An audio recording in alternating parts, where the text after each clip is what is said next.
Hi, I'm Gretchen, founder of Law Offices of Gretchen McCord, where we, excuse me, work with businesses to help them address whatever legal needs they may have as they establish and grow their businesses, including, excuse me, helping them protect their trademarks, which are brands. And that's what I want to say a few words about today. It is actually possible to accidentally give up any trademark rights that you might have in your trademark. That means by rights, I mean the ability to keep someone else from using the same brand or mark or using something very similar. So as a starting point, let's remember that a trademark is a brand. Anything that uses a brand is a trademark, which means that, or actually to say it's because the purpose of a brand or trademark is to distinguish your product from those offered by your competitors, right? And when your trademark loses the ability to do that, you would also lose the trade. We say it's no longer capable of functioning as a trademark, and you would lose any rights that you have in that trademark, meaning the ability to prevent others from using it. We call this genericide, and here's why. Here's how it works. So if consumers come to think of a trademark as a generic word for that product, instead of that product that's offered by that particular vendor or manufacturer, or as an action word associated with that product, then it has it has lost that ability to distinguish between the two types of products, right? We call this death by genericide. And I'll give you some examples. When you use a trademark as a noun, you are opening up the door for death by genericide, for making it a generic word for your product. For example, aspirin, elevator, trampoline, yo-yo, all of these words at one time were brands, but now today we know them as the word for that thing, the thing that carries you up and down. They call a lift in the UK, not a brand. Otis is the brand of elevator, right? And words that are in danger of losing their rights for this reason are Band-Aid and Kleenex.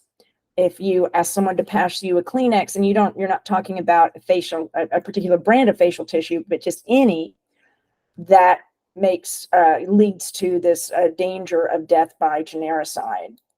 You should never use a trademark as a verb for the same reason. Some examples of words that have become generic because of that: taser and rollerblade. So I'm going to taser somebody, or the cops tasered that guy, or let's go rollerblading. Same thing. These words both used to be brands. They no longer are, because consumers don't use them as a brand. They use them as an action verb. In danger of becoming generic for the same reason, Photoshop and Xerox. Did you Photoshop that picture that you took of me the other day? So always, what this means is you should always use your trademark as an adjective preceding the type of product that it's used on. If it's not practical to do that every time you use your trademark, which is not always, at least do that in the most prominent uses and as often as it is practical. For example, instead of saying, I want to buy some Oreos, the proper way, I mean, what Nabisco was wanting you to say, trying to get you to say, is let's buy some Oreo cookies. So instead of saying, I'm going to sell Oreos, you say, I'm going to sell Oreo cookies.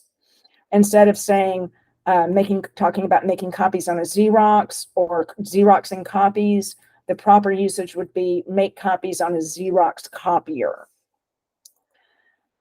You should also be careful about modifying your trademark.